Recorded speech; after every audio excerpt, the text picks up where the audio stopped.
All right. Hi, everyone, and welcome to this very special episode of Eigenbros v. Beyond the Physics. Right. So, Hello. so we are in the Beyond the Physics studio, right? For those of you who aren't familiar, Beyond the Physics is also a podcast where me and Irene talk about physics, physics-related issues with grad students and the such. So go ahead and check us out on Apple Podcasts, Google Play, Facebook, Twitter, etc. Right. And for Eigenbros, go ahead and make sure that you subscribe to them on YouTube at Eigenbros, as well as Twitter, also at Eigenbros. Right. All sounds good? That's good, Facts. man. All facts. Facts. Okay, so the reason we are congregated here today is to talk about objective morality, right? So, Nice. I'll just eat all this good food here. Yeah. right, we're feasting, right? That's right. Making sure everyone's comfortable. But so I guess there's a little preamble I want to stick in here because this can be kind of fraught territory. It can get kind of intense, right? So let's just try and be respectful and No. Just kidding. right. And I guess the other thing is that we should recognize that obviously we are all four physicists, right? So we're dealing with a matter in philosophy. So I just wanted to let it be known that we can very easily bastardize the state of philosophy on these issues. So we might be a little more ignorant than, a philosophy major or something like Well, that. if we say anything stupid, people in the comments, you can always respond. Right. Just give us correction. Just don't be too harsh. Okay, so anyways, objective morality. Where to start? I guess before I sound off and we get into definitions and everything and see where we stand, just vaguely, what's everyone's intuitions on it? Do you feel like before we even talk about clarifying all the words that we're going to say here, do you feel that morality is objective? Oh, right off the gate, we got to give our opinion? I think you should. Just the yes or no, just so I know what I'm, how confident you guys are in these beliefs, right? So that we can tailor the conversation. Okay, sure. My answer is off the top, no. Okay. What about you? Yeah, I'm also going to say no. Okay. No to not objective. Yeah. Okay. Correct. Okay. I would say, as far as I've been thinking about it, I would say that I can see a case where, yes, it is objective. Right. And I would also say that it is objective. So the So table it is a versus. So beyond the physics versus Eigenbros. It is a versus. Oh, hell yeah. This Not is what I want. clickbait. Okay. So this is going to be interesting here. Let's try and But now it's going to be whoever is at the end, it's going to be whoever destroys the other one. Eigenbros destroys, yeah. or vice versa. right. Yeah. So let's just try and clear the air and see whether we could get to any common ground here. Okay, so we have to agree, by the way, with our definitions, right? Right, exactly. So that's what I kind of want to go into next. Yeah. Right. So I think the confusion for a lot of people comes into how we're defining objective. Right. So my argument is going to be that we accept a lot of other things as objective, like science, and we're applying a double standard to morality is my issue. Right. So it is possible to be logically consistent and say that morality is not objective, but I'm going to argue that if you're going to say that, you should also say that science is not objective, right? So I'll kind of clear the air and explain why I think that. So I think people, when talking about morality, they tend to think that objectivity is that which we can be certain is true, right? And so I think the issue comes in that how rigorous philosophy really is, right? And if you want to know things to epistemological, how we know things for certain, it's much more rigorous than science, I think, in that aspect. Yeah, but then you'd have to define what truth is, right? Right, exactly. So I guess I'll pitch the question to you. Yeah. Okay. Is there anything that you could think of in your life that you can be certain is 100% true? But the thing is what I define to be true is something that holds constant for all eternity is the same universally across space and time, right? And meaning if you go back in time and you go bold forward claims in time. already, I got to say. But that's my 'Cause definition of eternally truth. is, how do you know if it lasts eternally? Do you mean But that's just the based thing, on I the don't- time scales we've had? No, I'm so just far? saying, like, I can say something, like, throughout, like, if I look back in history, I can say, oh, that any point in history, I can look back and say, this held true. So it's all based on past, though. That's the thing. And the thing is, yeah, but that's the thing, like, how I can't say with good sort of, like, with in good faith, I can't say this is something absolutely true, because as we know, the time evolution of things, right? Things can change in Yeah, of time, course. right? Yes. So I think it's a hard claim to say eternal. That's my Yeah. 2 cents there. I mean, yeah. But But I'll let my you definition finish. of truth Sorry. is that something that, like, well, it has to hold true, at least in the human aspect, right? We can just look at the past Yeah. because that's all we can sort of look at. So I would say something that's held true throughout time, at any point. So Okay, so, right. Oh, so holding that definition, then what would you say is something that you can say is with 100% certainty is true? you're saying in the scope of social things, or are we Anything. talking about like Anything. in physics? Then I guess, like, I mean, as far as we know, the some constants have held, have held true, so to say, throughout time. So So, like, for example, you'll say from your definition that Planck's constant, for example, is true by has held your true as far standard. as we know. As far as we know, Okay. yeah. Yeah. All right. Yeah, I guess because you can say at least since the history of when we've discovered Planck's constant, Yeah. which is like no time at all in the history of anything, right. but at least you could go back that far. Yeah. I'm trying to think. Maybe better yet would be something else that maybe was more recent of a discovery or more older of a discovery in physics. So like maybe like gravity would be a better example. Maybe because at least with Newton's time, that was at least several hundred years. Yeah. So really, we don't have a great track record of, of knowing if something's been true for a certain amount of time. But yeah, I guess you could at least get 100 years under your belt for something, some things. Yeah. So Okay.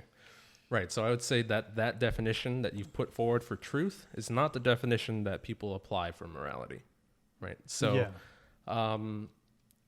so like if in this instance, I think there is an answer for, at least personally, for meeting this definition of objective, right? It's that which we can be certain is true, which I know can be true for all time for my life, comes from Descartes, right? So he's famous for saying, I think, therefore I am. The only thing I think I could be 100% certain of is that I am experiencing something, that my consciousness, I am having some experience of consciousness. Yeah. Even if it's even if I'm in the matrix, even if my senses are an illusion, the laws of physics don't hold up tomorrow, I can be certain that I'm experiencing something right now. And that's the only thing I could think of, honestly, that meets that definition. I think I agree. Yeah. Because even the things what Juan is talking about is you're still dependent on history before you. But as you're saying with Descartes, like to get really to the lowest levels, how do you know even that there was a history and your mind didn't just make that up, right? So I tend to agree with your statement there a little bit more, I think. Right, exactly. And so I think what we're getting to the heart of is David Hume, right? So he's kind of like a philosopher who kind of dictates a lot of these conversations about morality. As far as I know, I'm not a philosopher, but whenever I see conversations about this, he gets referenced, right? So he is referenced for coining the is-ought distinction, right? And so to pitch that to you is basically, I could give you as many facts about the universe as you want. Those are is statements. The universe is this way, but you can never logically go from those is statements to how you ought to live, Yeah. right? Given these facts, there's no room for you to logically say that you should value these certain things.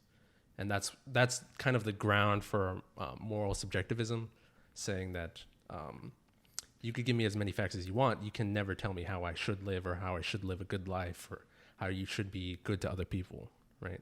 That's the problem. But the other thing that Hume is famous for the other thing that Hume is known for that doesn't get referenced as much is the is-will-be distinction, right? So this is what you're talking about is given the way the universe is, it never logically follows that you can say the way the universe will be, Yeah. right? So there's always some room for uncertainty is the problem philosophically, right? So like you could say the sun has risen yesterday and the day before that and the day before that. So you might say that by induction, the sun is going to rise tomorrow. But there's always the room for physics doesn't have to apply tomorrow or the next second or whatever, right? Sure. It's always free logically to break Yeah. down at any moment, Yeah. right? So this is the problem. This is what people apply to morality that I think is utterly impractical, right? Because we don't apply this standard to science, right? We don't say, oh, we can notice that the sun rose the day before and the day before that and the day before that and build a model of how the sun works. We don't expect that model to fail the next day, right? We agree that induction is a valid process, right? And so, anyways, so basically, anyways, what do you guys think about that? I'm kind of trying to collect my thoughts. There's a lot going on here. Yeah, I'm trying to think about that. So I'm trying to think of the parallel that you're trying to make between morality and, let's say, like the laws of physics. Right. From my understanding, I think that they could be seen within the same light. Right. Even the same thing as, like you're saying, the sun rises one day and it should rise again. Right. Physics really doesn't make that claim per se. It's mostly saying that based on these equations that we know that the sun follows, Yeah. it is logical to assume that the sun will go down this track. But that's Yeah. And it can even predict when the sun will not shine again. Right. So But those are based on current information. Yeah. Or information from, the earliest models that we can sort of. right, and I think the morality could be the same way, honestly. Yeah. So let's think of this. Humans are, at least from my understanding, I would say humans are basically just we're a bunch of matter, right? Our brains are made up of matter and they have chemicals that drive how we move, and how we think and whatnot. And therefore, I think since our bodies do follow the laws of physics, I think you could predict in the same way that you predict the sun, the let's say the rising and falling of the sun every day from perspective Earth. You could make the same kind of predictions with morality if we were tapped in and tuned in enough. Right. So let's say if our neuroscience was at the level where we understood the brain, down to the molecule, Yeah. then I think you could have some kind of objective measure for what is morally good and what is not. Yeah. And I'll tell you what I think the indicator would be. So when we actually have, let's say if you do a wrongful action, let's say that you steal something, for example. If you steal something and let's just assume you're a normal person, you should be able to have some kind of metric to measure when someone feels bad, right? So when you steal something and you feel bad later on, Right. that would be tapping into some moral, there's some moral part to that. Right. So then there should be some kind of measurable thing in that response. So the brain will release like cortisol or something, or what's the other one? You're saying stress hormones. Stuff Yeah, like that? something like adrenaline or some stress hormone, or stress chemical, for example. So then there should be some measurable way to quantify what is moral or not. Right. Now, I'm kind of defending your argument that it's subjective, Yeah. right? Or Right. objective. Yeah. Right.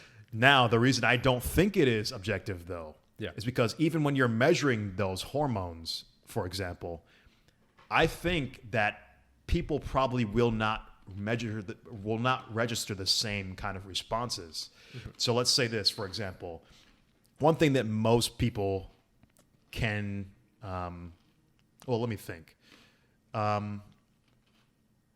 There are certain things that will probably be more objective than others, let's say.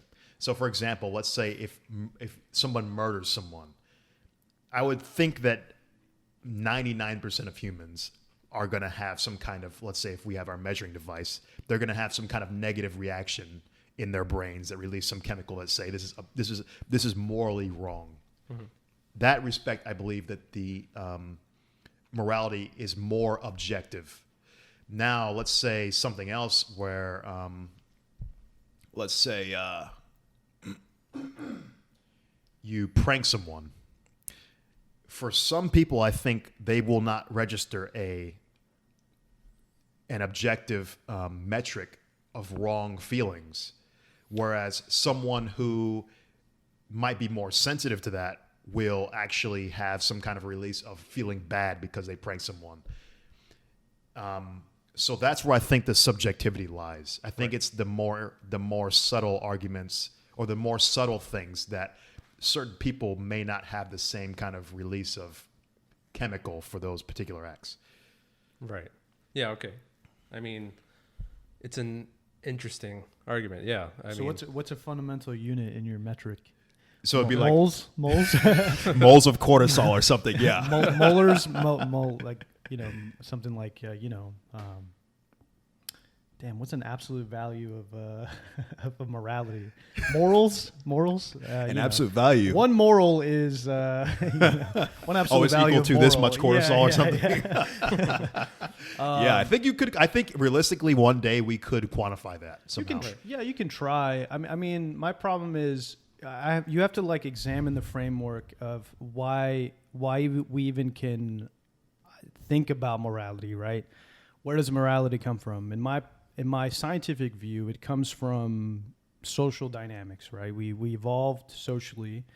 We started developing preferable behavior because of we needed to know how to work in groups evolutionarily, right?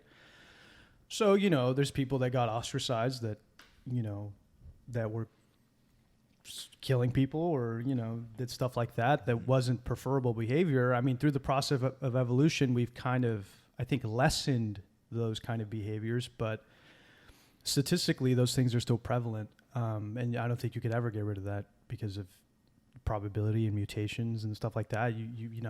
That it'll be hard to ever get rid of. So for me, morality is it's kind of a tricky thing. I think I would like for there to be an objective morality. I think that would obviously be fantastic. And then convincing people that objective morality exists too is also right. Yeah. Right. Well, I think one thing that I should have said at the beginning that I neglected to is that it sounds like the complaint of having an objective morality is that it could be utterly impractical, right? So I want to just say that what I am interested in is talking about this from principles, right? Morality, like in the most abstract sense, like in the most fundamental sense, can morality be objective? Can you maybe clarify a little bit? I'm not fully understanding. Right. So I'm saying the way you go about implementing or putting an objective morality into practice can get you into some really hairy territory, right? And how you even go about quantifying it or measuring it, or if we can ever get to that point, is potentially problematic, right? And so both of these things, like, they could be legitimate criticisms. We may never get there, but I'm just saying, as with physics, there is some fundamental truth underneath these equations or whatever. I want to argue that for morality, there is some underlying ethic, and that's all I'm saying. You're saying there's something intrinsic, but you're saying this moral framework only applies, obviously, right, in my opinion, to humans, right? Mm-hmm. You're saying this, it's not universal in the sense of animals or all insects are applied to this. Right. So I want to say in terms of conscious creatures, but I think Irene has do you have a question that could perhaps guide flesh this out? Yeah. She's like, I don't know if I want to share it just yet. I'm going to write a book about this one day. I don't know about that, but I don't know. What do you mean by question? About how we evolved as a species and whether it's possible for other species. Or other life to I mean, the reason why I believe that there could be some objective morality, right, is in terms of, like you said, I'm talking in terms of human beings as the social species that they are. I'm not sure how that would apply to other species of animals, maybe asocial. That's another like discussion, I would say. But in terms of humans and the social species, I would say that the fact that we evolved into being a social species already underlies that there has to be some common instinct or some common ethic among the group at large. Maybe not every individual. There could be outliers that don't follow the same kind of biological makeup that would cause them to have this instinct at large, that would ensure that the social species continues and survives, right, in the way that it has, which is the social species. And that, I believe, is this underlying at large drive to care for not only you, but your well-being, but the well-being of the group at large. And that's where I think the origin of this objective morality comes, is from this need. Well, it has evolved over time as we've evolved, as this essential aspect to continue us evolving in terms of being a social species. Does that make sense? Yeah. So I feel like that is, there's an underlying definition of objective morality in terms of this need, this drive, that's like built into the evolution of our species. Yet the way that it's implemented, or the way that this well-being is defined, can be different depending on the cultures that you grow up in, like the environment that you grew up in. So it's not like we're saying that there may not be differences in terms of what you believe well-being is for the group, but it's more like that there is an underlying principle that we want to make sure the group is well-being is maximized.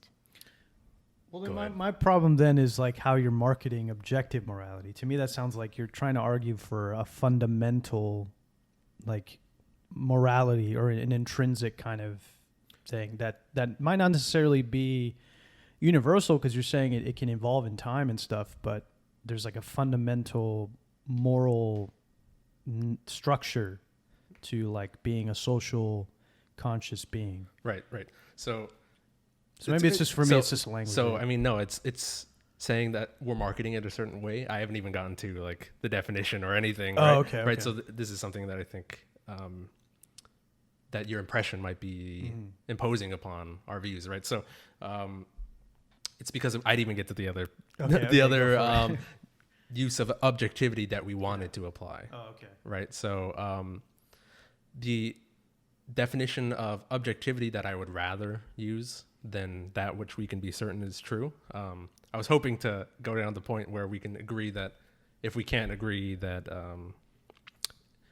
we can't say how the universe will be based upon how it is, it's kind of an utterly useless definition that most people don't go about practicing in their day-to-day life. So I'd rather use the definition of objectivity of that which can be verified outside of the self, right? So like a scientific definition of objectivity, right? So that's the one I like the best. Right. So it's a way of like saying you can measure your subjective subjective experience objectively. So it's kind of like hard to get your mind around it, but there are things about your subjective experience that can be objectively measured. Well, I would say peer reviewed is probably the best way to put it, right? Well, But they can be almost synonymous in some way. I guess you can always have some errors with peer review because they could be biased by ignorance of time, but that's how you verify. But that's how you verify. But maybe Joe, could you maybe expound a little bit more, maybe an example of what you mean by? Right. So in Sam Harris's book, The Moral Landscape, which is kind of the argument that we're pushing forward, is he gives an example of it is a subjective fact that I am experiencing tinnitus, a ringing in my ear.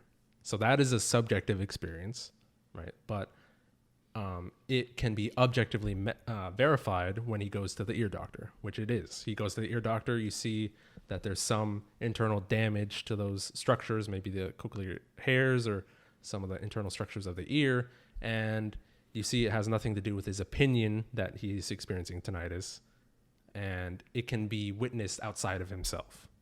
That's why I propose the whole cortisol measurement. Right. Exactly. Because we know that that's linked to stress. Right. And usually the way I think a very good indicator of if you're morally doing the right thing is are you getting those stress hormones released, or are you getting those, let's say the dopamine's a little bit harder.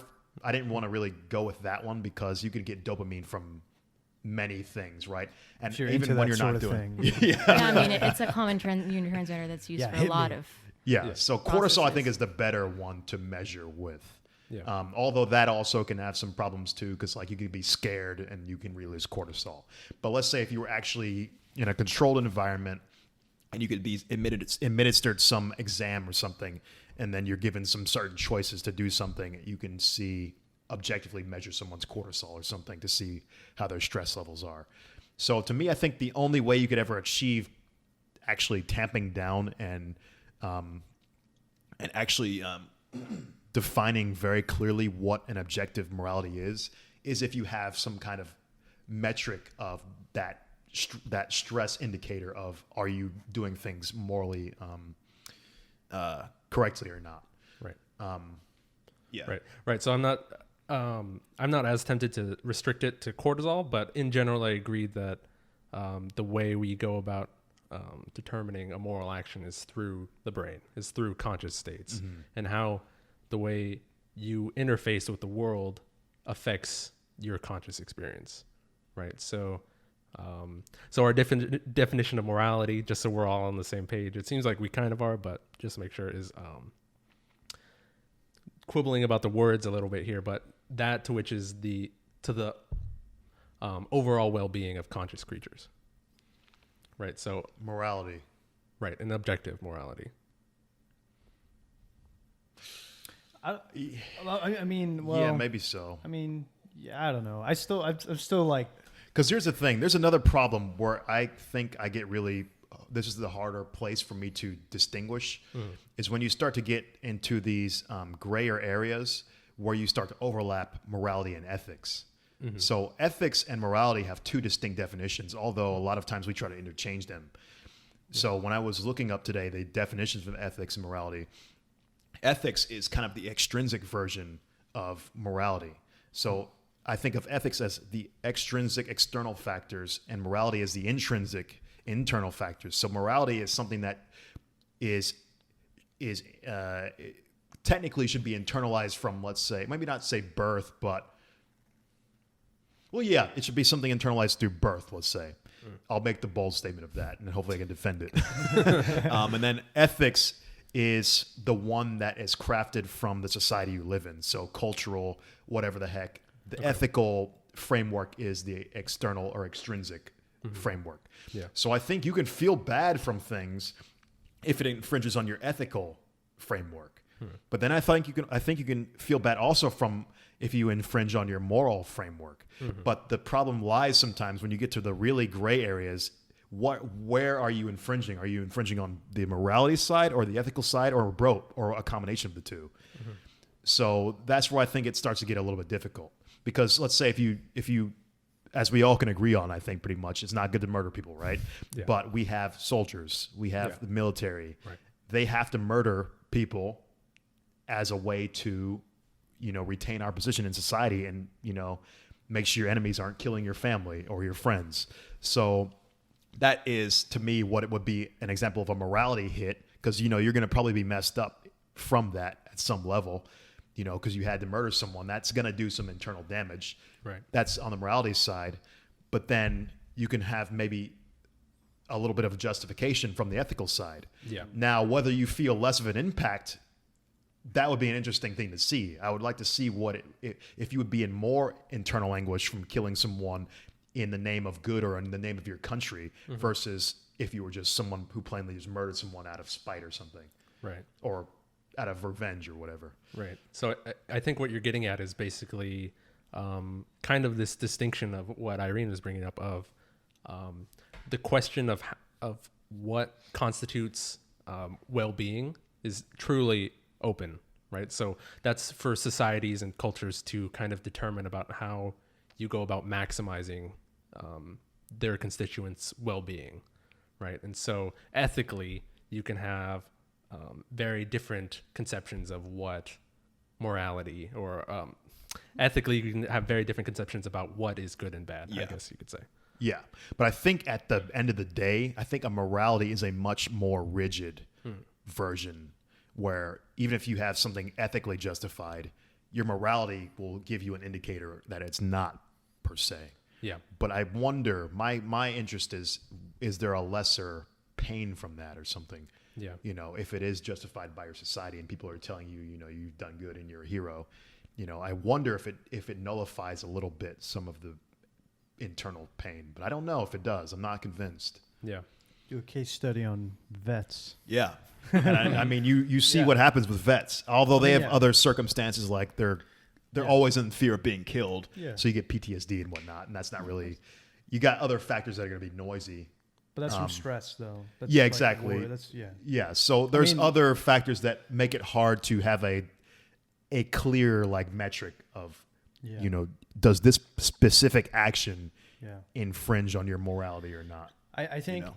I think it's I mean right now the case where soldiers killing people and then getting PTSD and stuff like that would serve Joe's objective morality thesis probably more because you know these people are going to do something that their country says is good and come back pretty messed up from it.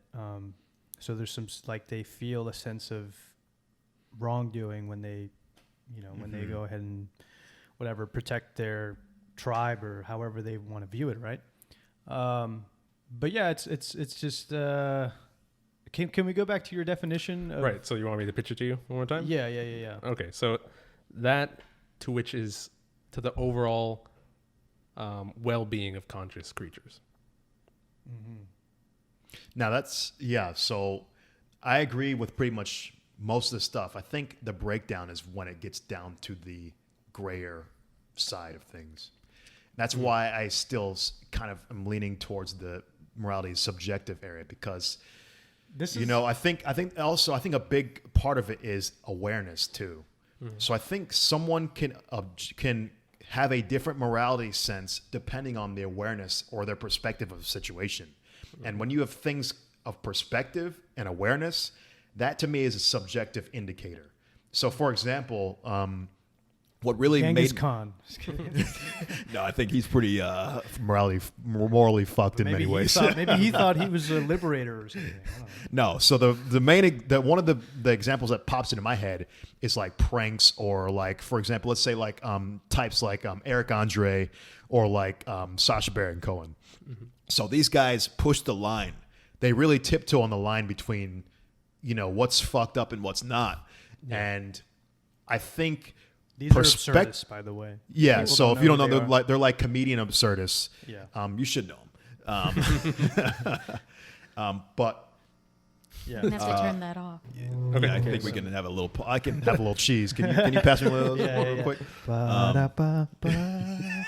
Oh God, Juan's gonna start singing. That's a bad sign. I know. But yeah, hold on. I gotta hold in my thoughts. So Just Sacha Baron. oh yeah, I'll put it to the side right now. So yeah, so Sacha Baron Cohen, Eric Andre, they do these very borderline. Is this morally right or not? Kind of actions. Yeah. And I think it's crazy. and yeah, and the thing is, I think their perspective allows them to do these things, and they don't feel that moral indicator of pain because they look at it from the perspective of absurdist humor and for the comedy alone, and I'm sure that they wouldn't do something to someone else most of the time that's going to be something they wouldn't want to happen to them. Yeah. So I think the perspective part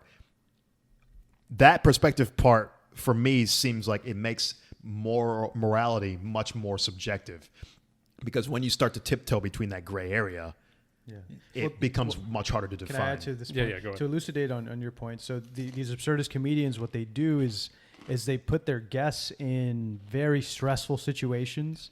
And so if you want to go to your cortisol, you know, your one unit of morality, which is moral, Juan's trying to make that a thing. you know, then you still stress those people out, right? You put them in a situation where they feel that But perhaps being stressed out is not so bad. You know, people like to have a state of arousal. You like to go to roller coasters. You like to get scared. So is it really that bad? Yeah, man. I'm see. This is why like trying to quantify these things is very tough. But yeah, and that's why I think they can be justified in it, because if they think like, if I was in that position, it's not that bad. Like I get the joke, and it's funny when you look at it later. Yeah. And you're like, it was all worth it. So that perspective shift, and it seems like almost a big perspective shift, because a lot of people would say like, oh, that's so fucked up, like how could he do that to somebody, So yeah, that to me indicates there's some kind of hard area there to define with morality and ethics, and they're overlapping there almost. Right. Well, what I would say to that is that just because there are gray areas doesn't mean that there isn't some underlying ethic that you can use to objectify how gray it is, right? So it's like the example I've heard is morality could be like chess, right? Is you could be in a position where there are objectively good and bad moves, right? But you could also be in a position where there's a lot of like gray area, right? Mm-hmm. Where there's moves that aren't necessarily better than one another, and it's going to take a really developed science of morality to be able to distinguish those gray areas. But that doesn't signify to me as evidence that it is against the very principle of an objective morality. Okay, so my thing, I'm still trying to wrap my head around what you're saying, and I'm getting. Okay, so this is kind of what I'm getting.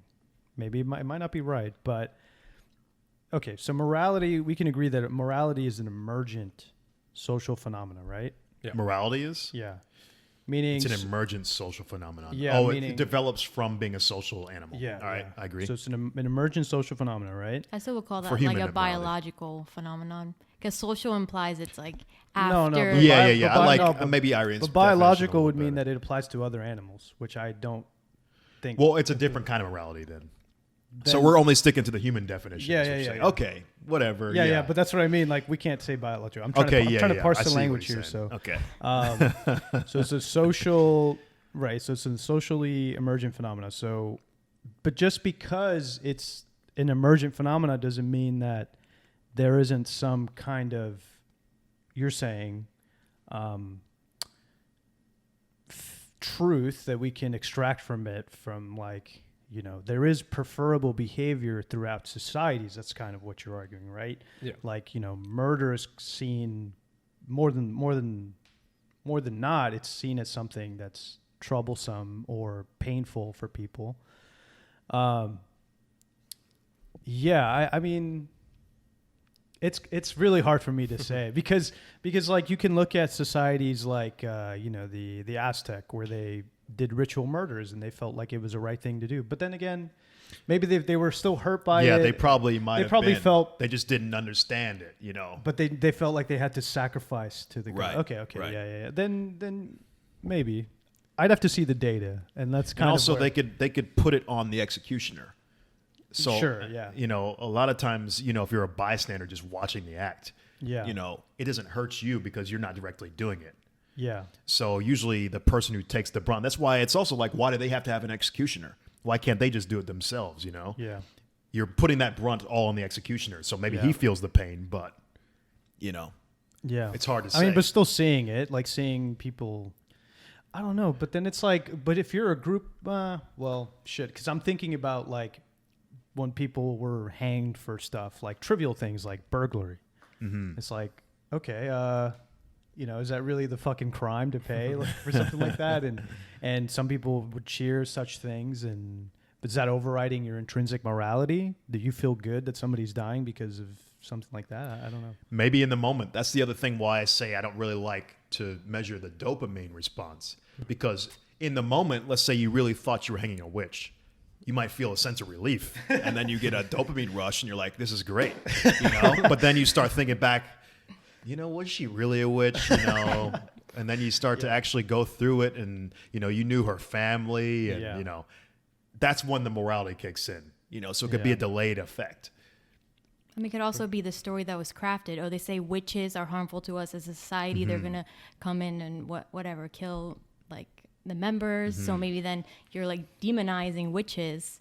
So you're saying, oh, they're going to be a threat to us as a whole. So then for the well-being of the whole, they're going to want to get rid of the witches. And that's where the ethics steps in. Yeah. So that ethical framework is almost overriding that morality. But I think ultimately the morality is still going to kick in because murder is murder, right? And humans are not accustomed to that. So you're going to have some impact at some level, I believe. Yeah. Yeah, I think there may be a case to make that there is universal, like, there's a sort of socially preferable behavior in us. Like that's how we evolved. And, once we expanded across the planet, we still carry that with us. But to what degree? I don't know. And yeah. I mean, maybe you can make the case, but it's tough. That's why I won't really argue anything on the more clear-cut cases, because I think there are certain actions that are definitely more objectively immoral or moral compared to others. I think the edge cases are the hard part. To really suss out whether morality is objective or subjective. I think it comes down to those edge cases. Yeah, because I mean, you could say it's a normal case, like where you do have outliers, but I think the way most people see objective is true in all cases. Right. So this is exactly what I was going to with the first definition. Maybe morality is a wave instead of a particle. In some cases, it's a particle. In some cases, it's a wave. That's a physics joke for right. So I guess. Well, I just want to toss in one quick statement to maybe push on your intuitions, because I see some leeway coming in here. Is basically I just want to say that since you're a human, you're not born a blank slate, right? You're born with innate preferences. So I want to say that given the fact that you are a human, we already are building enough of a knowledge of your consciousness and how you interface with the world that we can say how those preferences manifest, right? We could say that you don't want to die, generally speaking, right? Normally. Right, exactly. On a normal curve, I'm not saying some ableist shit. I'm just saying on a normal distribution. Right. And so, and you want to be treated how others, you want to treat others the way that they would treat you, golden rule kind of thing. These are typically well accepted beliefs across, almost universally. Right. So, so I just want to say, even though subjectively you are experiencing a human experience, we know a lot about how humans go about experiencing anything, so that we could start to peer into the fact that in principle that there is some objective ethic or morality underlying this. But anyways, I want to pivot to your point is perhaps some reasons why I don't think that these gray areas are as big of an issue as it is because we don't hold this same standard to science, right? When we have a scientific consensus on something, and then there are people that come in that defy that consensus, we don't toss out the whole science because of it. There's a lot of people in the United States that believe that evolution is not true. Does that mean that biology is a completely unfounded science and it's subjective? Yes, that everyone that creationists are just as correct in principle as evolutionists, right? Evolutionary practitioners. So this is why I'm not as troubled by these gray areas. I can give you that. Right. So I was just thinking of an example of maybe where we could kind of rock the boat to maybe even make it more of a interesting example of where morality could be subjective or objective. So I was just thinking of, let's say we got to fast forward into far in the future, and we have the ability to, let's say, teleport. So humans can teleport, but let's say with the using the kind of notions of teleportation that we know now, you would have to destroy, or so let's say you have to do this. So our teleportation is we're going from Earth to Mars. You make a complete copy of person one, and then you destroy person one, and you now have a copy of person one on Mars. So let me say that one more time, a little bit better. Person A is on Earth. Person B is on Mars. Or person A is on Earth. Person B will be teleported to Mars through, I guess, like a cloning process. but it's almost a seamless transition. Yeah. So person A steps into the teleporter. He's actually copied. Person B is now being made on Mars, and that information is sent from Earth. So person A is now destroyed, and person B only exists. Now, that is almost like murdering, I guess you could say, person A in some sense. Not really, because person A is completely unaware of it. There's no pain. And if you're looking from the outside perspective, an external viewpoint, people are going to see person B is exactly like person A. And there's really no disconnect between their consciousness, that timeline, let's say, of life. Now, that is almost like a form of killing, though. If people get that comfortable with, I guess you could say, destroying themselves in some sense, because you could have the ability to teleport. This is a really sci-fi example, but I'm trying to think of a way where murder can be almost like, who cares? Right. Maybe not even with the teleport thing. Let's say if we could have like respawns for humans. So let's say if humans got to be at such a level where we could literally just recreate ourselves from scratch. Like let's say somebody just wanted to have a prank and they stabbed you and killed you. Right. And they're like, oh, come on. But you have your brain in a database and your whole body, and you can just recreate yourself instantly. Yeah. Now, is that morally wrong to murder then at that point? Yeah, I think that is totally consistent with our definition of morality, because ingrained in it is the conscious experience of that person, right? So I would only argue that in the teleporter example, right? I would only argue that it would be immoral to destroy person A is if it causes some psychological distress in person B or in any outside observer. If it if it affects the conscious states of the people that perceive that event. So you'd have to reclassify as that is not murder then, right? Sure. Okay. I guess. Mm-hmm. That's a tough one. Well, though. because this is also like the abortion argument too, because then you get into a gray area there too with this. Sure. Yeah, you could argue that for sure. It's just because maybe. I don't know. I'm still thinking about it. I think this one's a little Joe, bit keep higher going. level than the abortion argument, though, because you're actually destroying a person that has what most people will consider life.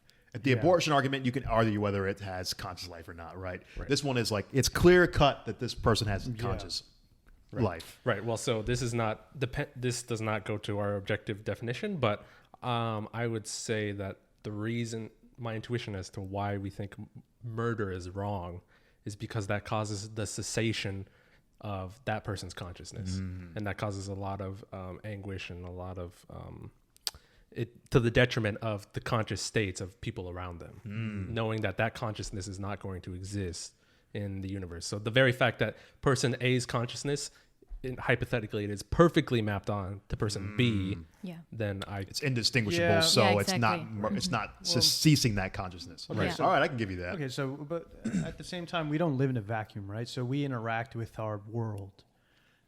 And outside of our social dynamic, there are instances where we have to kill and murder for sustenance. In that framework, so that morality does not apply to animals, right? In your framework, No. right? in what aspect? From like the animal's perspective, or from the human perspective? From to the animals? human's perspective to the animals. Well, I'm tempted. Killing animals is not immoral.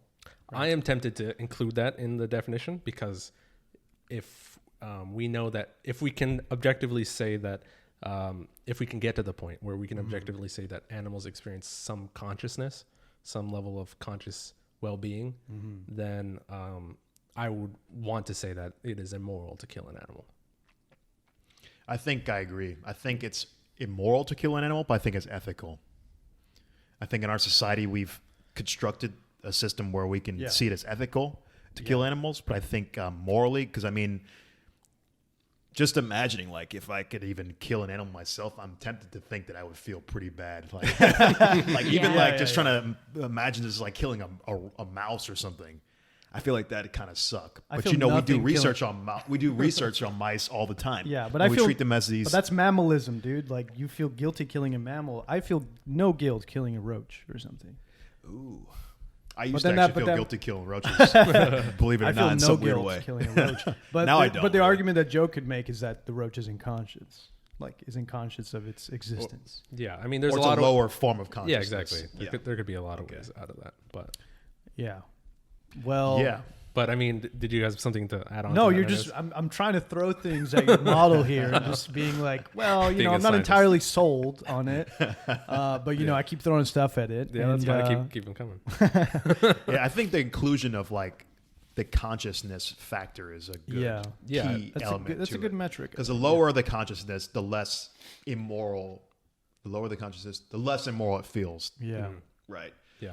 The higher the consciousness, the more immoral it feels. Yeah, clearly morality has to apply to conscious entities, right? Because if you take a box of determinately non-conscious entities, say we accept that rocks aren't conscious. You take a box, you fill it with rocks, you shake it up so there's a lot of interactions between them.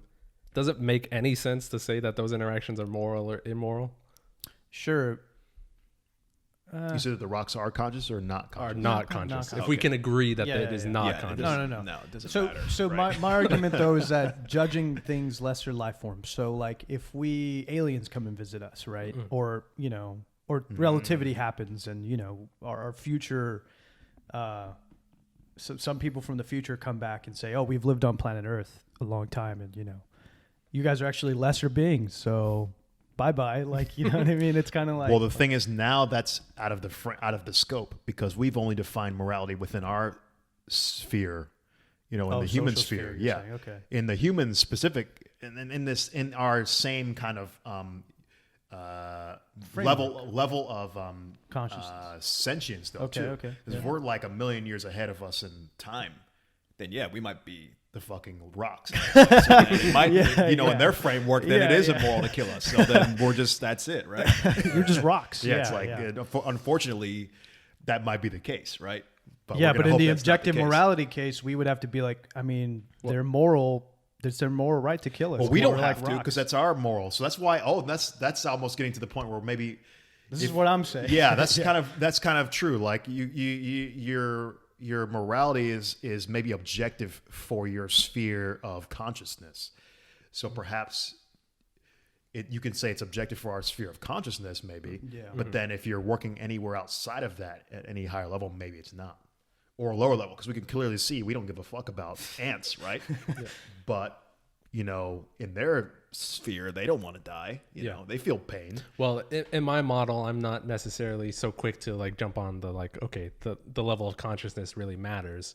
To me, it's just like consciousness itself matters. But I was just willing to grant that for the sake of argument. But I mean, but yeah, I totally agree with you. Is that we already discussed about how this morality rises because it's an emergent phenomena from our biology, right? So if we had some determinately like unique or different biology, then we could easily be arguing for a different type of morality here. Sure, maybe there is some kind of moral thread that's consistent all the way, and maybe you can like model how morality shifts through each level of consciousness. So maybe there are some certain factors that it's just like an equation that gets built up. Like let's say we started from Newtonian mechanics, then we branched out to relativity on one end, and then we branched to quantum mechanics on one end. Yeah. But really, they all are one continuous picture. Maybe not all the way now, but in theory, that's how they should be, right? That's how we believe they are to be. Yeah. So Maybe morality has some kind of similar, similar pathway. Yeah. So I guess I also wanted to ask a question. What you guys think about this is, for a social species to survive and continue, is it necessary for there to be this underlying morality that promotes the well-being of the other creatures? If we didn't have that we didn't intrinsically feel that we wanted to, we cared for the well-being of the creatures around us, do you think that a social species could survive in the long term? Yeah, go ahead. So I was actually going to ask, do you guys think our other cousins in our species may not have developed Like Neanderthals? Yeah, like they may not have developed a sense of morality that we have that made us more successful than they were, right? So if you want to measure success in terms of like progeny and how much of the earth our density, in numbers, if that means success, then yeah, I think you do need a moral framework. If you want to populate the earth, then yes, you would need that. For a social species, yeah. I think so as well. I think so. It makes sense. Yeah. The only other option would be if you're not sentient, you're just operating purely off of instinct. Yeah. Like, because you can think of like collection of cells. All they do is just they get turned on or turned off depending on what proteins hit them or something, and then they're still operating as a unit, but it's completely mindless, right? So I think the only way a species that has sentience, you need that morality framework in order to guide yourself. Yeah, because it's almost like an instinct, I think. Because it could very well be that our cousins, like the Neanderthals and like Denisovans and or other anthropologists would probably speak better on this, but they may have not developed the same level of social network or social dynamics as much as we did, Homo sapiens. So that alone might have made us more successful, having rituals and culture and shit like that increase social bonding. Like, that may have just made us more advantageous, and now we're able to sit in a room and argue whether or not morality, whether our moral superiority was what enabled us to be successful. So yeah, so a useful thought experiment that I pitched to Irene when we were talking about this is like asshole robot, right? Okay. So it's like theoretically, I could see it as possible that creatures could exist that have a totally asocial ethic or morality underlying them, but then it doesn't seem to make any sense to me logically that they could have a society or some type of social structure, right? Because if, say, you have this robot that's an asshole, right, and he just wants to basically fuck over as many people as possible to his own benefit, right? That's his definition of fucking over other robots or people or whatever. Yeah, fucking over other creatures.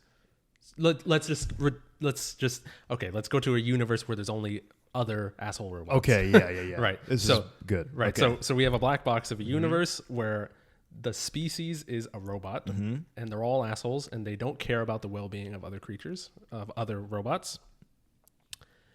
Do you think it's possible for them to structure a society where they all coexist and cohabitate and have they could all live on planet Earth and there wouldn't be like total chaos?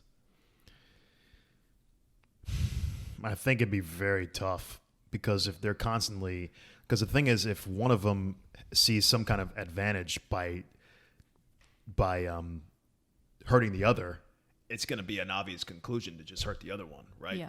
And if you're going to keep doing that at a high level, and they're all doing that, then it's just leading to a path of destruction. Yeah. Right. So I don't think it makes sense. Your asshole robot scenario is literally all instinctive life. Like, you know what I mean? Like the to me, that seems like I don't say all instinctive life because no, I mean they're not all assholes, but they're willing to eat each other without recourse, willing to kill young. But the distinction here is social between asocial creatures. So you can have animals that are social, like a wolf pack or something, and they won't work to the detriment of other wolves typically. Okay, sure. Exactly. They'll only work to the detriment of the bunny rabbit they're trying to eat. And that doesn't count, right? Because they're not in their system. Yeah. So Joe's scenario, I don't think it makes sense. I don't think it could happen. Maybe the only way I could see it is if they're not in close proximity, then you would not have then that's not a society then. Right. Like if they all had their own planet, then yeah, it would work, but then that's not a society. I guess you could maybe call it a society because you could just call it like they're a planetary society or in some sense. Yeah. Yeah, the only way I could ever see it working is if you redefine what you mean by social, and then they had enough proximity where they weren't gonna fuck each other over. But here's the thing: they may work something out, though. Like we don't know if they will develop lying to taking advantage, right? So the game theory, right? If you apply like, but if you always know that the opponent's gonna lie, there's no point in the thing is, they're always going to be taking advantage. I just of don't one know another. the degrees of freedom of If it's what they easier have. just to kill them, so Yeah. you get them out of the way, you don't have to worry about manipulations from them or lying from them, Right. and it's easier. Yeah, to but just kill sometimes them. But if you see yeah. some benefit in them existing, like they could take care of, they had some skill that you didn't have, and they were able to like extract some resource that you couldn't extract, then I could see how there could be some benefit in partnering. yeah, I know but- cooperation. But the thing is, like- eventually, if an opportunity comes where they could just finish off the other one Yeah. in some way, then there's probably an order of magnitude that you can of complexity that you can only go up to if everyone's an asshole. I'm pretty sure. right. Game yeah, I theory, think you're gonna I'm sure game plateau at theory- some yeah, point. I'm sure game it's theory gonna says top something out. I about feel this. like, yeah. Right, Yeah. exactly. So that's why I want to argue is like, yeah, I agree with your analysis. Is that in principle, I think these entities could exist as perhaps like a loose network of entities that could coexist, but there's gonna be a definite cap as to like how many people or how many asshole robots could exist within relation to one another because of this underlying morality.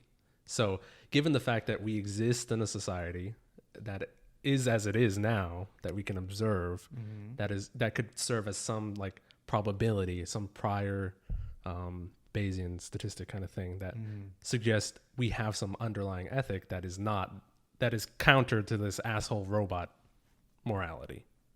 Yeah, I think we do. I think it just is. It's just socially. It's just survivability just goes up way more when you have an understanding and an actual Cooperation. an actual drive to help those around you and to make sure that you're all on the same page. It's just your survivability goes up tremendously, I think. Yeah. So it's just like that's the whole thing. Was I'm like, if you don't even have to analyze things from altruism.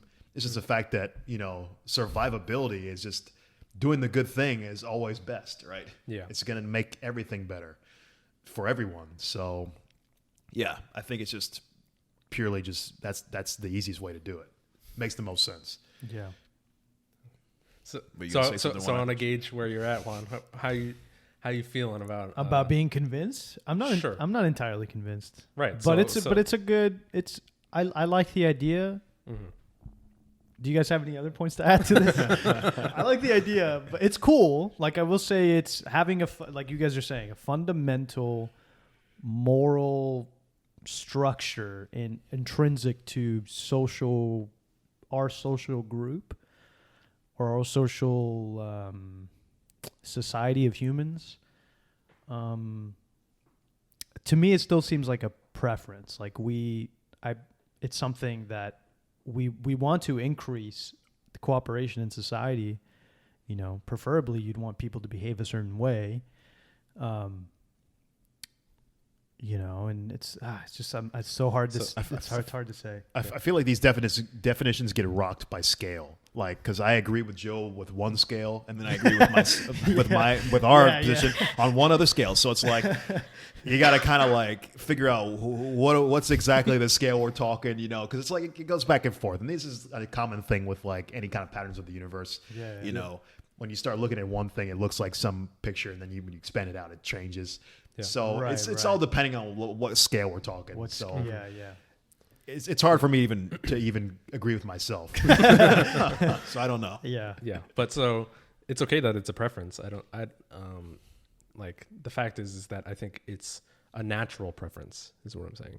Is that this preference has emerged consistently in humans. Mm-hmm. So I don't see as it being perceived as a preference as a potential knock on it. Mm-hmm. Sure. I mean, sure. It's just hard to. I mean, for me, it's how do you measure that, and how can you you'd have to look at across all societies, but not necessarily through time, because your own definition says that it doesn't have to be true throughout the past. Right. You're saying as far as right now, we can look at society and say there is a fabric or a fundamental level in society where not level. It's the best way. You can help me out here. I don't know what you're trying to say. Yeah. No, there's something fundamental about morality. There's a moral. It's an instinctive driver in some sense. Right. Yeah. I think lend to social cohesion and all this other Yeah. stuff and Right. So lessen the friction or Yeah. whatever. Okay, sorry, I didn't mean to interrupt. No, interrupt you. yeah. No, Right, go ahead. right. But so like, the question is, how do we go about measuring it, right? And so right now, it's perhaps we're not in the best state of measuring these things, but we are getting there, right? And so I think it will become increasingly easier to see how how the way you are raised in your society, in the world, how the world interacts directly with your consciousness affects you as a person. Like, as we come to understand, get a better get a better neuroscience, a better understanding of how our brain works, it will become increasingly easier to say how we're going to measure that. Right. So here, I could give you an example. I got a quote from a book from Sam Harris's Moral Landscape. He says, research on rodents suggests that parental care, social attachment, and stress regulation are governed in part by the hormones vasopressin and oxytocin. And because they influence activity in the brain's reward system. When asking why early childhood neglect is harmful to our psychological and social development, it seems reasonable to think that it might result from a disturbance in this same system. While it would be unethical to deprive young children of normal care for the purposes of experiment, society inadvertently performs such experiments every day. To study the effects of emotional deprivation in early childhood, one group of researchers measured the blood concentrations of oxytocin and vasopressin in two populations: children raised in traditional homes and children who spent their first years in an orphanage. As you might expect, children raised by the state generally do not receive the normal levels of nurturing, and they also tend to have social and emotional difficulties later on in life. As predicted, these children failed to show a normal surge of oxytocin and vasopressin in response to physical contact with their adopted mothers.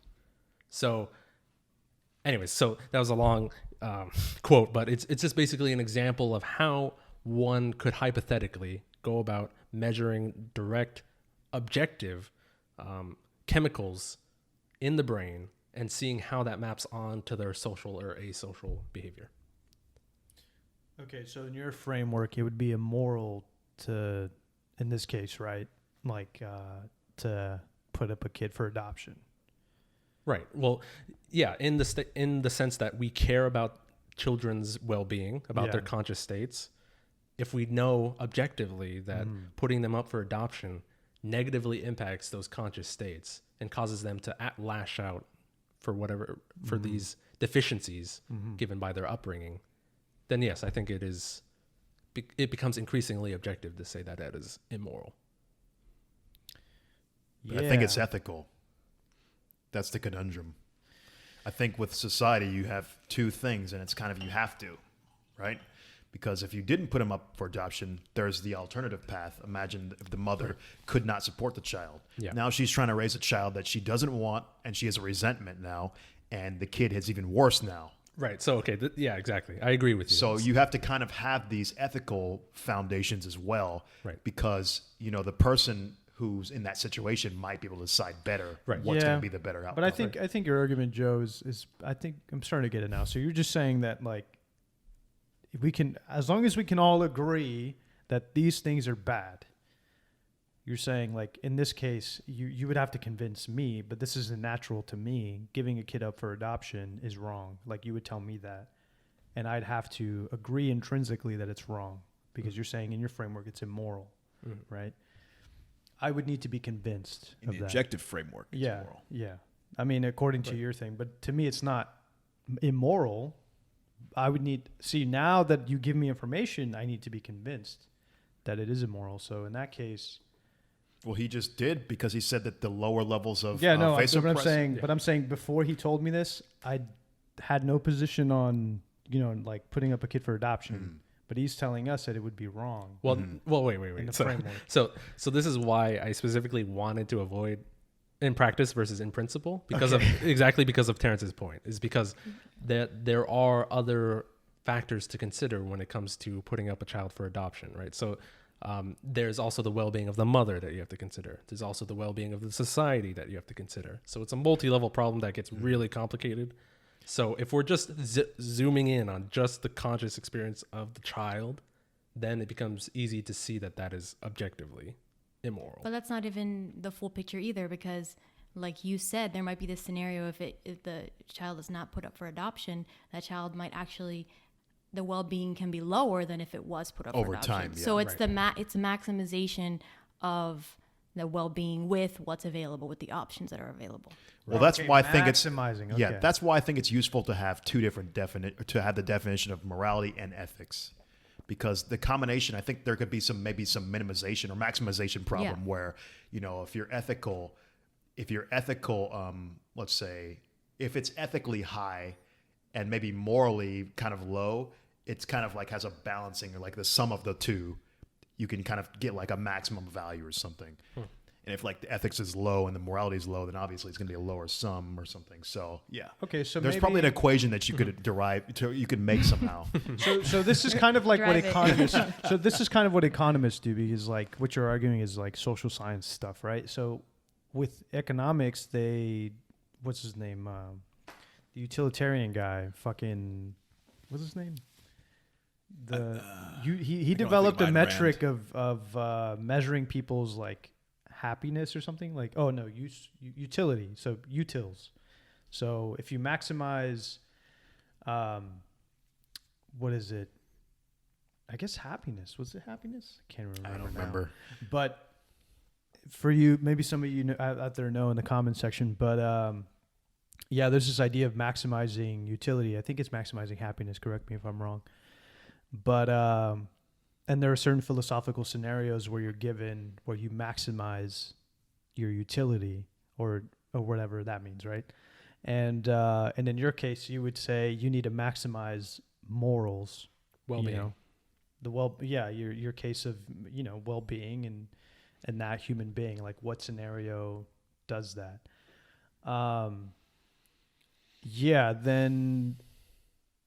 Then yeah, I mean, you would have to, I think, so you're not arguing that it's not so for me, that wouldn't necessarily be intrinsic. Like if it's intrinsic, that would mean to me that the person knows what the right move is or knows the correct result, but they do the opposite.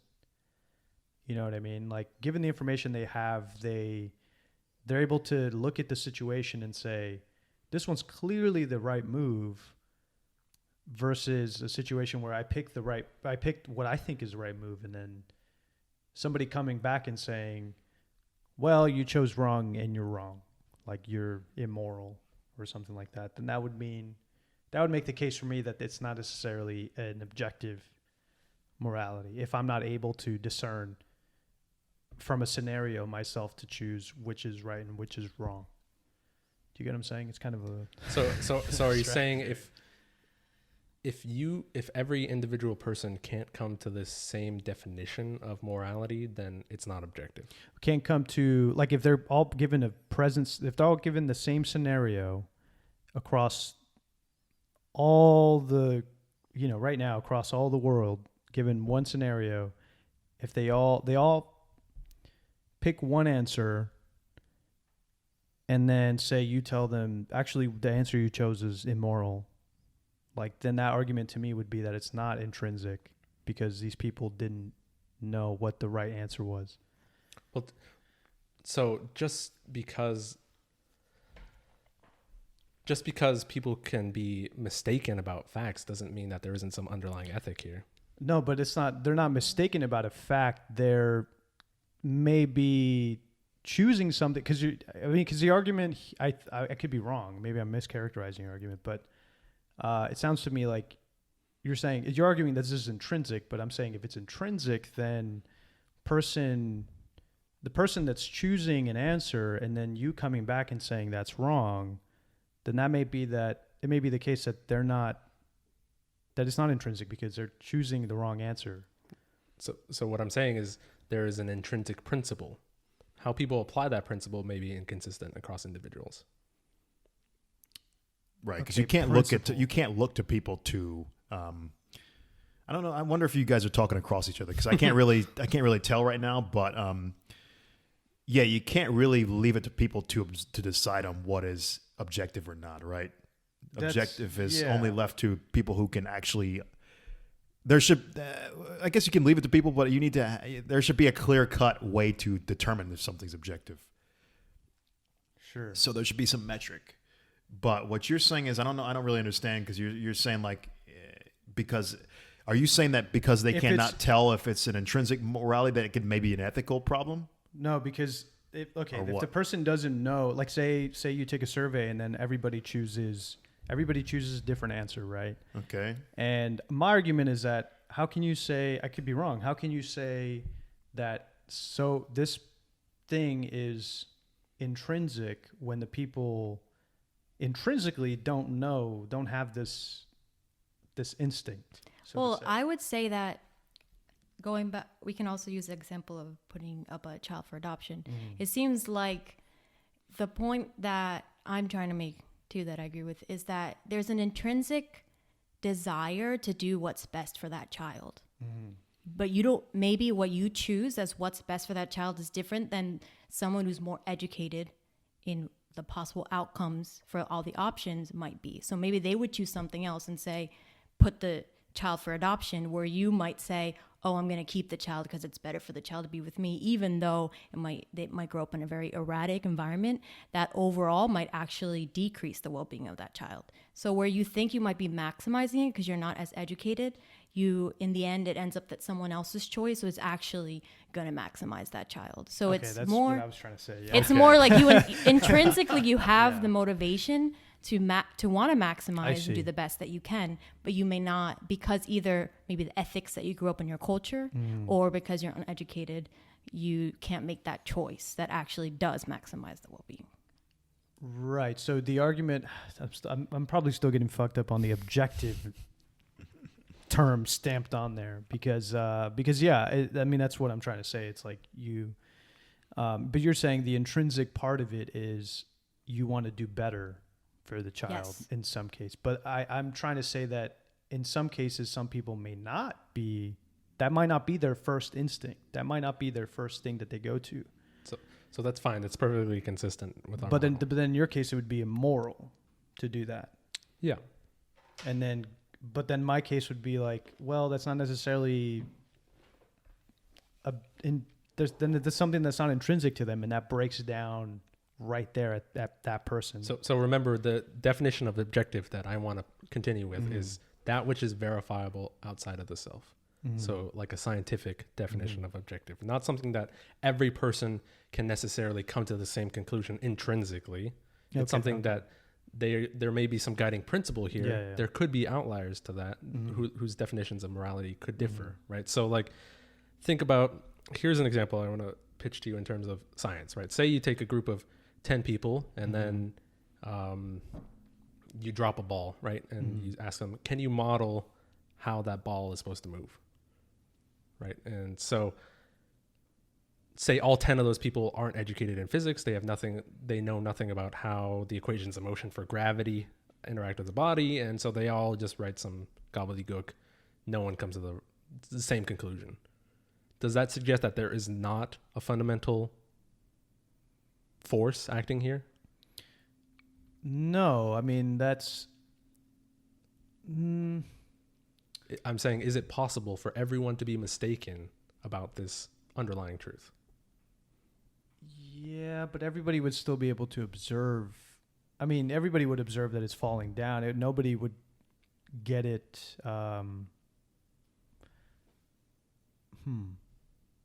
Yeah, I mean... Yeah. I mean, I see what you're saying. And you're saying that the analogy is that in the framework of morality is that no one's figured it out yet, you're saying. Sure, probably. In this sense, right? Yeah. Yeah, I mean, I'm not taking away from that. I'm saying, look, I'm just trying to flesh it out. Yeah, of because, course. Because yeah, I'm still a little bit skeptical. I mean, yeah, I wouldn't be a scientist if I wasn't skeptical. But yeah, it's an interesting thought. It's an interesting thought. Also, do you agree with me on that? That it's possible? Yeah. I mean, it's because it's something that hasn't. I mean, it's something that is seen but has not been described, so to say, described well or modeled well, right? Pretty much. The argument here that you're making is that, like, morality is seen, but it's not well described, maybe, depending on maybe what kind of metric you want to use. Sure. But yeah. Yeah. Okay. How are you feeling, Terrence? Are you still, on terms of your confidence level of where you walked in thinking that morality was not objective, how has that changed?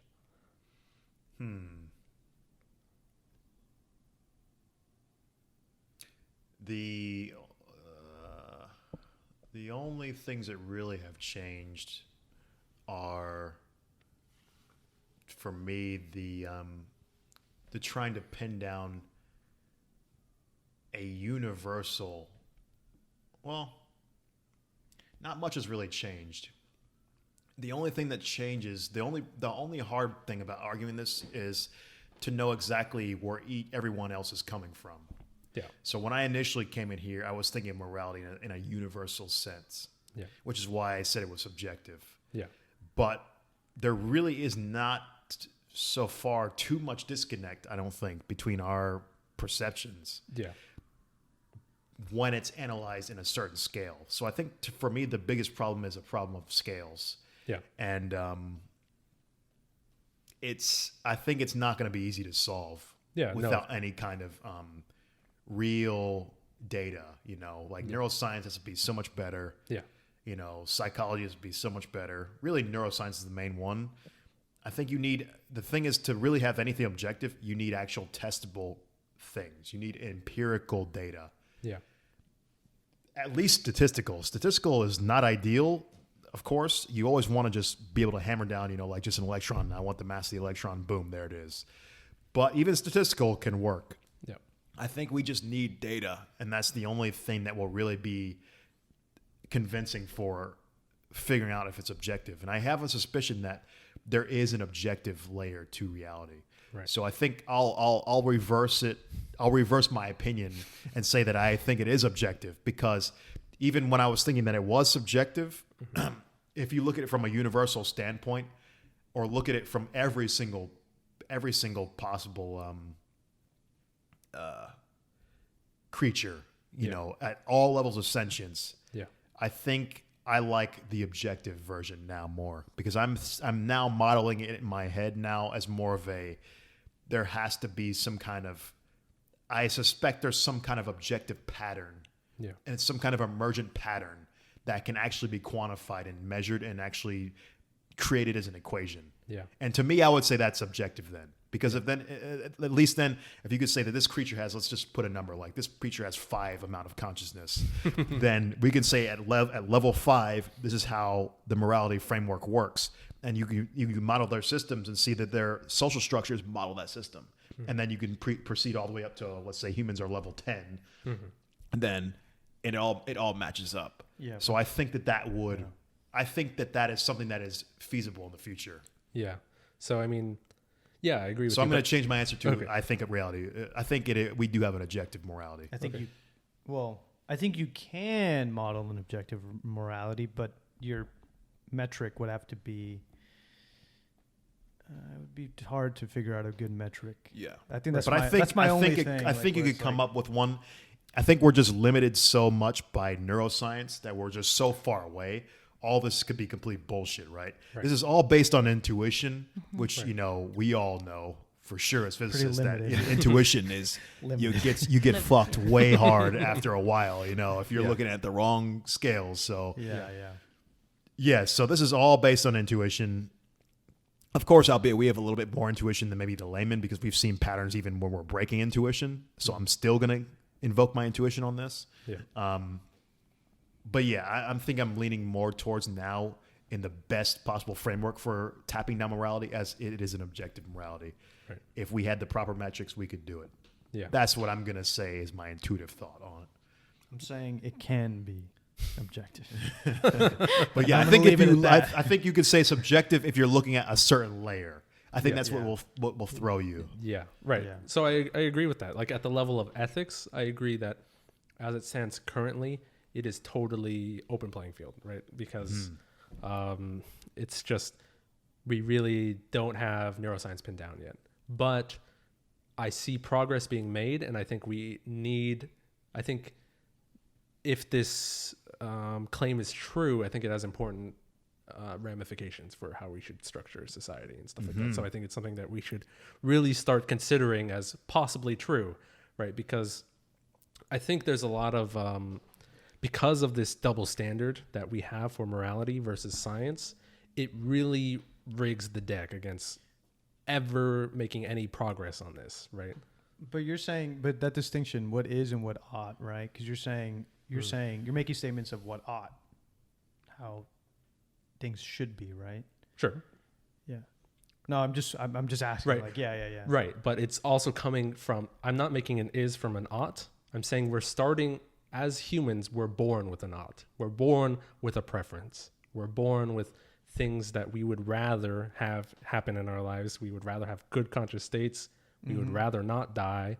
And if we can all agree that that is an inherent assumption in being a human, that we ought to prefer to be alive, then we ought to structure our society in a way that is to the benefit of well-being of conscious creatures.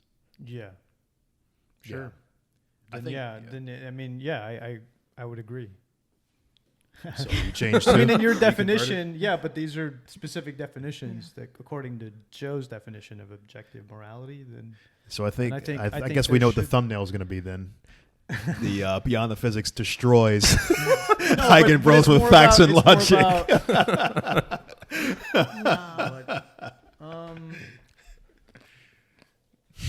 It's more about like how we should structure society because of this. Like we can definitely allow murder, but we would still feel bad. But people being murdered. We do kind of allow murder for death penalty. Yeah. I mean, we allow murder for people going to war. That's an ethical argument, I think. Yeah. Well.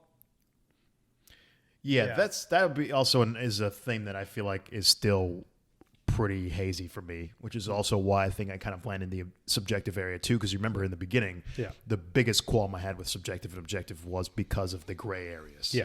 So, and I think the gray areas, we'd have to suss out the difference between ethics and morality a little bit better too. Yeah. Because you need ethics, right? Yeah. Even in your example with the adoption, clearly there's a more ethical decision than the other one. Yeah. So there needs to be some kind of equation that quantifies the ethical aspects to a system alongside the moral aspects. And then you also have the underlying equation for morality. But the ethical one, I think, is going to be a harder one to tap down because that is more a subjective framework there than a moral one. When you say equation, you're not just saying like a T-chart, right? Like you're not just saying like something like a T-chart, pros and cons. You're saying I'm saying like a model, actual real equation. But with ethics, I think it'd be a lot. I think ethics might be either impossible or a very hard equation to make because I think ethics falls under the realm almost of like the cultural aspects. So I think morality is the more steady framework. Yeah. Have you seen those equations? Like social scientists have equations for certain things? No. They're insane. They're like 16 terms. Yeah, I'm sure they're horrendous because it's like any dealing with anything human or anything. Right? Yeah. Right. Dealing with anything beyond physics sucks because it's so hard. Well, I mean, there's too many variables. Right. I mean, maybe you can in the future. We can actually model these kind of things and get to a good degree of accuracy where you get to actually measure, like you're saying, morals, like your unit of bettering people, like how you're saying well-being or measuring well-being. I think that will start happening when certain fields start to be more and more combined. You can already see it today, like with certain fields, like let's say like neuroscience. You got people working in computer science, mathematics, biology, physics, all doing neuroscience. So when these fields start to become more blended and more unified, I think that's when the possibilities will start to be really crazy because then everybody will have the same tools as, let's say, a hard science in maybe something that's considered more of a softer science nowadays, like, let's say, psychology or something. If you can start predicting people's behaviors to a T based on neuroscience and stuff, then I think it's going to start to get really more tapped down. But it's only soft because, the degrees of freedom, right? They're just so large that you can't. Too many variables. You have to start making assumptions and stuff. Right. Well, that's the definition of soft science. It doesn't mean it's easy mode. It just means that it's for those actually, people. it means actually almost the opposite. Like it's hard mode because every single conclusion you make is like sure, a degree of you know, uncertainty. it Yeah, might yeah. be true, but Yeah, also yeah. it might not be. I mean, look at Freud. His whole career is pretty much bunk, Yeah. and he was a genius back in his day. So Yeah. that just shows you. But so I guess that's why it's important that we come to an agreement on whether this objective morality exists in principle, because it's kind of hard to develop a science of something that you don't have a definition for, of something that you can't even test, right? If we all believe that morality is subjective, that someone who does something that most people would agree is morally wrong, but if moral subjectivism is true, there's no way we can say it's wrong, right? If we can't come to an agreement of saying like, okay, this is wrong and this is right, at least normatively speaking, then how do you go about testing anything? Sure. Yeah. Right. Yeah, but then it also, I think it comes down to education too, obviously. But then this is why I'm still kind of on the edge here. But maybe you can educate me on this some other. But some also, are other you time. talking about ethics or morality? Do you No, but accept that's what my I'm saying. definitions of You'd ethics have and to, morality? but that's what I'm saying. You'd have to be educated on the ethics and morality, just so you know how to operate yourself within the framework of being a morally good human being, right? Right. Which is, Yeah. I mean, like you can still do bad things. You can still, you know, you can still make bad decisions and do things morally bad. You know, like in society, right? You can kill someone, go to prison, and come out, and Yeah. Yeah, of course. I mean, yeah, I mean, does that mean you're forever a bad person? You know, that kind of thing. Anyway, No. anyway, but- it's yeah, my whole thing is like, if you need to be educated on it, I don't know, but that's my thing. Do you need to be educated on physics? Yes. Does that mean that there is no underlying physics of the universe? No, there. Yeah, no, there is. Yeah. So But I'm what's- saying like, but social interaction, it's like you can be taught, but but the thing is, we don't need, like within physics, we can have some, it's like you don't get to break the laws of physics, right? Like you just live by them. You're But in do you that. get to break the laws of morality? I'm not so convinced. You can. You kill somebody. But that's not breaking the laws of technically- morality. I think the thing that would be breaking the law of morality is, can you actually feel a pain response from doing it? Well, I mean, I could throw a sociopath at you, and it would be. Yeah, would but be that's like, okay, that's well, that an person outlier in the definitely system. feels I that. think so. I'm talking about only normal humans.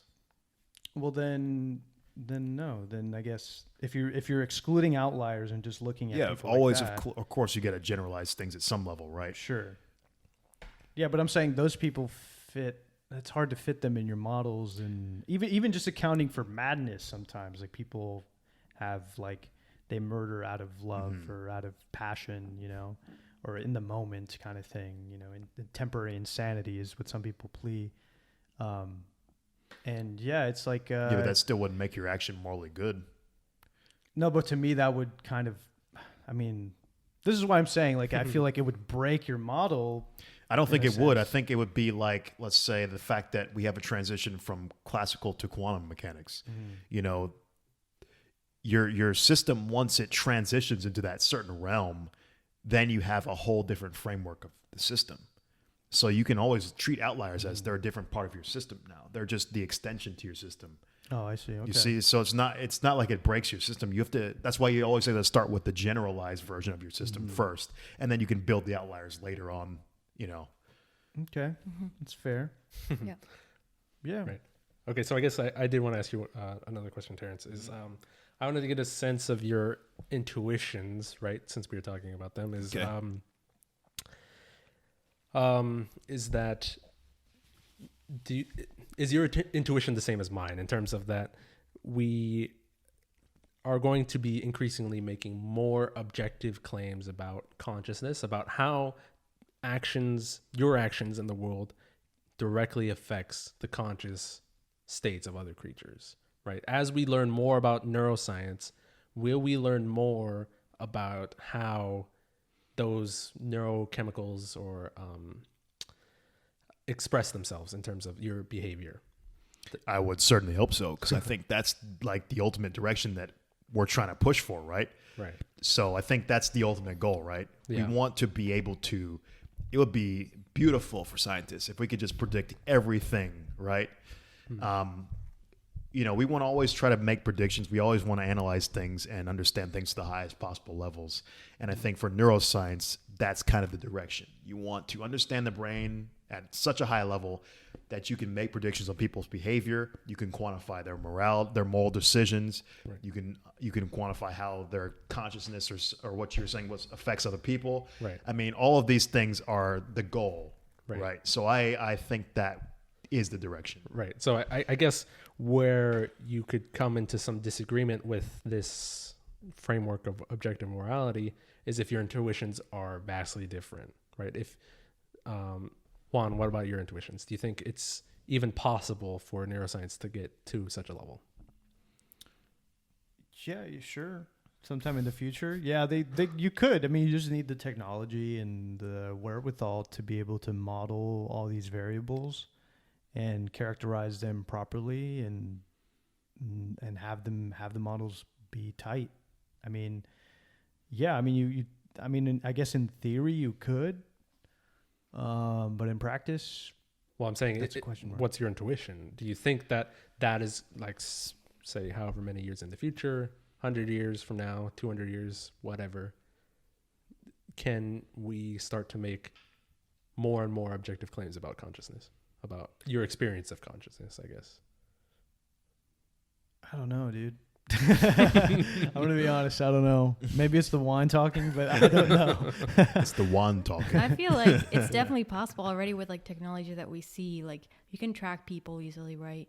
They're working on technology to be able to really read brain waves so that they can understand like connecting your thoughts to the specific brain waves. We can already like monitor people's heart rates and like with the smart watches, right? So if you combine all this technology and then also some way to read like the neurotransmitters going off at all moments instantaneously, where like people could be wearing these trackers at all times and then connecting their location with the location of the person they're interacting with, then like recording that interaction and then recording their reaction to the interaction and then your reaction to the interaction.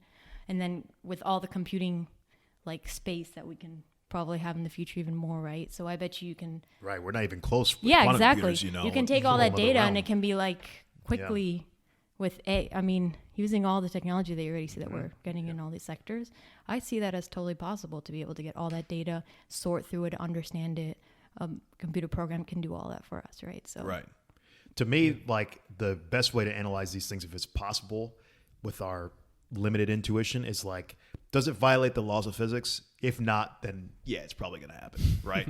So Yes. all of these things to me do not seem to violate any laws of physics. So to me, it's just like the only barrier then is time. So if we don't literally destroy ourselves as a civilization, then it's like these pathways are inevitable almost. Yeah, that's what I'm saying. In theory, it's possible, but I don't know. Will we ever get to that point, right? Just Sure. like in Yeah. time, I right? mean, don't if we're know. going to nuke ourselves to Yeah, hell, then yeah. maybe not. I mean, Or, we could do you know. something gravely immoral to every human on Earth and nuke everybody. And Well, you know. sure. I mean, yeah. Well, I guess I'm asking because your intuition could be that we could never solve these problems in terms I of see. consciousness. If that's your intuition, that we can never get any objective claims about consciousness whatsoever, then I could see a case being made of, okay, then there's no way for us to I even see. test an objective framework. Yeah, I mean, you don't need to do all that. Like, you can just map things. Like, I mean, it's not like you're mapping certain behavior from the brain to certain inputs, and you're reading those things. And you know, it's. I, mean, I you think could the do that. mystical aspect of consciousness is slowly dying because we've already have things that really defy that already. Like, I don't know if you're familiar with the split brain experiment. No, but the thing is, we don't need to understand it. We might know But I'm how saying, certain things. I'm function. saying like the only times that people are going to ascribe to saying we won't ever understand it is when you start to get at the metaphysical aspects. When you're Right, trying to right, say right, that right, consciousness is something that emerges from outside of our universe, you know, Or or some something kind like of that. soul Yeah, or yeah, some yeah. cosmic thing. Well, not cosmic in that sense, but you know, like metaphysical. So I think that understanding is already slowly dying. So, you know, if it's something that exists in the material world and you can quantify it, it's going to get quantified. Hopefully at some level, you know, if time allows. Yeah. So, you know, yeah, I think we're getting past the stage of thinking that consciousness is something that cannot be tapped or cannot be nailed down. You know, it exists in the real world. Yeah. I mean, you might not even need to understand it. Is my point. You could just map. You could just like. Oh, know like how really it like works. internalize it is what you're saying? Like Like quantum mechanics. Like, Yeah, we don't know yeah, what yeah. the fuck is happening Exactly. with quantum, but we know all the math. And You we know have how to do predictions. it. We know how to work with it. Yeah, Yeah, I, mean, I agree. It's That's what I'm something saying. like That's that. you can do that. And Yeah. that may be possible. I'm just trying to make sure that people aren't saying that it's something metaphysical. Oh, I see. Okay. You know, yeah, because yeah. people always want to assert a soul into the equation and all Right, this right, stuff right, that right. is not necessary. Yeah. Right? So, yeah. All right, and I think there's another way of proceeding with this argument for objective morality. Whereas if we can come to an agreement that free will doesn't exist, then you can really put the nail in the coffin. But I didn't want to cover too much ground today because I knew that there was a whole other there's already conversation. enough here, and I think since we're all scientists, that we might have been able to make significant ground. I don't know. What is your guys' impression? Did you guys take a good amount away from this conversation, or Sure. Yeah. Of course I did. I got a nice Yeah. little better framework now built for morality that I didn't have before. The thing of thinking about how morality changes between consciousness, I really want to explore that more now. I'm going to actually probably be thinking about that tonight. I've heard cases of people trying to make. I used to believe in objective morality, but I used believe in the traditional sense of the word, where I had an inkling, an intuition of it, but I was convinced otherwise because of historical just instances and cases and anthropologists, writing papers about different societies and stuff. But in your definition, you make the case of like looking at our sphere now, and yeah, you can look at morality as an emergent phenomenon and stuff, but we're looking at what's preferable behavior in terms of maximizing well-being. Then I guess you can make the case, is what I'm saying. Like, I haven't seen it written in the way you have it sort of thought it out. Maybe. I mean, as I'm saying, me, Well, I haven't also, seen Joe has been pulling from Sam Harris's what is it? more His book? landscape? Yeah. Like, So- I So haven't it has seen been written in some sense because he's been pulling a Right. good Yeah. bit of arguments from. But it. I don't know. Yeah. Does he argue for an objective morality? Yeah. Yeah. Oh, okay. Well, then shit. You just got to look at Sam Harris. I guess I got to Even look though at he's a Sam Harris. snooze Well, fest. Well, there's a whole like rich. It's like what? yeah. Controversial statement. Yeah, of because the the day. thing is, to make a case for anything, you have to give a good case for anything. You have to give, you have to be aware of your limitations. You have to also say, these are the limitations of my model. These are situations and scenarios that I can answer, and these are scenarios that I cannot. And then you would hope that someone comes along and fine tunes your model to make it apply to these things that they don't. Yeah. So I mean, look, if you want to keep developing this, like, I think it's interesting. You can go all day with this. Yeah, yeah, yeah. Because the thing is, this is in philosophy territory, right? In philosophy, you can just talk all day until you're blue in the face, and nothing's ever going to get solved. You get a better mental image, but really, at the end of the day, science. That's the only way you're going to find answers, Yeah. Yeah. right? We're all scientists. We get it. Yeah. Yeah. I'm sure we all you'd have to- all realize this. But that's what now, my if you want thing is. Like, questions answered. I'm just like you. I still have to see it put through the ringer, and but that's what I'm saying. Like, I'm glad you Yeah. brought us on, because Yeah. it's like, Yeah. Our mental picture is more developed now, sure, yeah. which is a good place to start no, off, for sure, right? Yeah. And I mean, I keep throwing things at you, and you keep deflecting back, so that's good. So that means that you got to stress test things, right? Right, You got to right. like, Right, you of gotta, course. like, do all this stuff. Yeah, I mean, it's not like I'm 100% convinced of this Yeah, either. yeah. It's just like, given all the data that I've seen, this is what makes the most sense to me. I see. Right. So of course Yeah. I could be convinced otherwise, and that's definitely why I wanted to talk about it, Yeah, because yeah. it's like it's this area where it's like I'm not even like, I wouldn't say 90% convinced. I would say I'm like 65% confident that this is true. Yeah. And that's why I wanted to see if you guys could bounce something my way that could prove me that wrong. You couldn't answer. Shit. Then I wish I knew your argument beforehand. But then I don't know. I kind of approach it very like, there's kind of a romantic in me that wants to believe in an objective morality. But this is why I'm erring on the side of skepticism. Did we give you guys any interesting arguments? Do you Oh think? yeah, of course. I mean, Okay. it definitely. I mean, the point that you tried to drive home was really hammering out this distinction between morality Yeah. and ethics, which I hadn't really. I didn't really even know the difference or the definition, Yeah, so I it was didn't really either until I necessary. started researching. Yeah, It's like, it really different helped. Things. Yeah.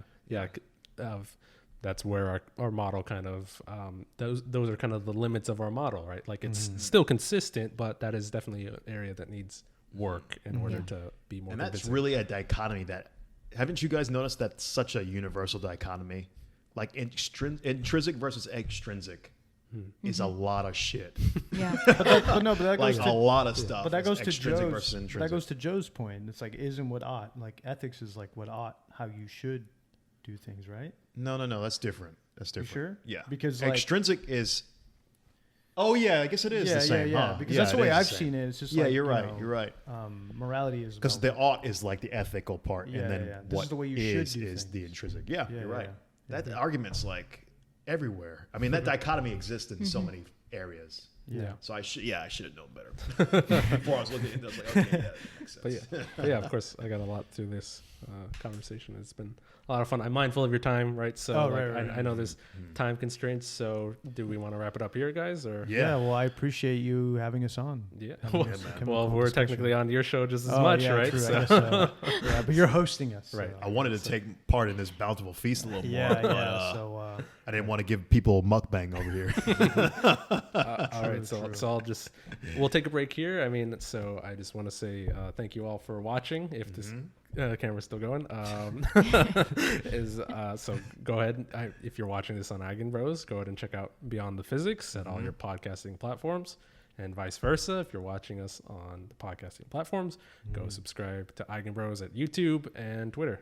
Yep. And yeah, thanks. Yeah, guys, make sure to definitely go to the Twitter. We have episodes every week, so. Yep. So thanks for joining us. If you made it this far, we really appreciate you. And I guess we'll see you guys next time. All right. Yeah. Bye.